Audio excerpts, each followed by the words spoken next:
Micro economics, अर्थशास्त्र की आधुनिक परिभाषा, विकास पर केंद्रित परिभाषा। The modern definition of economics, growth oriented definition. Professor Robins की परिभाषा अपने सीमित क्षेत्र में आर्थिक विकास जैसी महत्वपूर्ण समस्या को शामिल नहीं करती है एवं एक प्रावेगिक समस्या के प्रति पूर्णतया स्थैतिक रुख अपनाती है। अतः कई आधुनिक अर्थशास्त्रियों ने प्रोफेसर रॉबिन्स की दुर्लभता की परिभाषा में कुछ संशोधन करते हुए अर्थशास्त्र को पुनः से परिभाषित किया। और इन अर्थशास्त्री के अनुसार अर्थशास्त्र को इस बात का अध्ययन करना चाहिए कि किस प्रकार समाज के दुर्लभ साधनों में वृद्धि की जाए ताकि अधिक से अधिक आवश्यकताओं की संतुष्टि के द्वारा बेहतर जीवन स्तर प्राप्त किया जा सके एवं आर्थिक विकास को बढ़ावा मिले। अर्थशास्त्र की सबसे आधुनिक परिभाषा पॉल और सैमुएल्सन के द्वारा उनकी पुस्तक इकोनॉमिक्स में दी गई, जो सन 1964 में प्रकाशित हुई। और इसमें दी गई परिभाषा के द्वारा उन्होंने रॉबिन्स की परिभाषा के दोषों को दूर करने का प्रयास किया। सैमुएल्सन की परिभाषा में समय के साथ साधनों एवं साध्यों में होने वाले गतिशील परिवर्तनों को स्वीकार किया गया है। सैमुएल्सन की परिभाषा को सबसे अधिक व्यापक एवं विकासोन्मुखी कहना उचित ही होगा। सैमुएल्सन अपनी परिभाषा में कहते हैं, अर्थशास्त्र इस बात का अध्ययन करता है कि मुद्रा के प्रयोग अथवा प्रयोग के बिना वस्तुओं के कालगत उत्पादन के लिए व्यक्ति एवं समाज दुर्लभ उत्पादन साधनों के नियोजन का किस प्रकार चुनाव करते हैं और समाज के विभिन्न लोगों एवं वर्गों में उनके अब तथा भविष्य में उपभोग के लिए किस प्रकार वितरण करते हैं। तो इस परिभाषा की जो विशेषताएं समझ में आती हैं वो हैं कि प्रोफेसर रॉबिन्स की तरह प्रोफेसर सैमुएल्सन की परिभाषा में भी असीमित आवश्यकता और वैकल्पिक प्रयोग वाले सीमित साधनों के बीच चुनाव की समस्या पर बल दिया गया है। प्रोफेसर सैमुएल्सन ने अपनी परिभाषा में समाज तत्वों को शामिल कर इसे प्रावेगिक बना दिया है।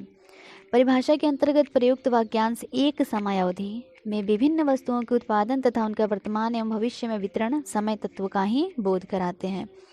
इस प्रकार विकास की समस्या स्वतः ही अर्थशास्त्र के क्षेत्र में शामिल हो जाती है और यही कारण है कि प्रोफेसर सैमुएल्सन की परिभाषा प्रोफेसर रॉबिन्स की परिभाषा से ज़्यादा श्रेष्ठ मानी जाती है। प्रोफेसर सैमुएल्सन की परिभाषा प्रावेगिक होने के साथ साथ अधिक व्यापक भी है, क्योंकि यह मौद्रिक अर्थव्यवस्था एवं वस्तु विनिमय प्रणाली वाली अर्थव्यवस्था पर भी समान रूप से लागू होती है।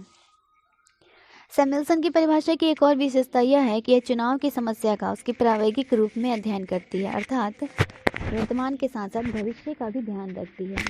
मानवीय आवश्यकताएं सिर्फ अनंत ही नहीं बल्कि उनके स्वरूप एवं संख्याओं में परिवर्तन भी होते हैं। जिस गति से उनके स्वरूप एवं संख्या में परिवर्तन होता है उसी अनुपात में संसाधनों में भी वृद्धि जरूरी है।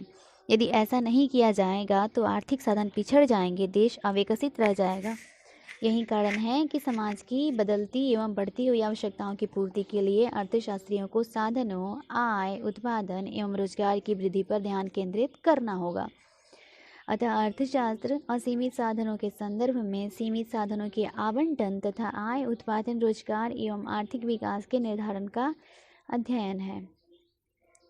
अर्थशास्त्र की अब तक की सभी परिभाषाओं में सैमुएल्सन की परिभाषा को सर्वश्रेष्ठ माना गया है। इसका प्रमुख कारण है कि चुनाव की समस्या का उसके प्रावेगिक रूप में यहाँ अध्ययन किया जाता है, जिससे आय, उत्पादन एवं रोजगार तथा आर्थिक विकास से संबंधित समस्याएं अर्थशास्त्र के क्षेत्र में शामिल हो जाती हैं।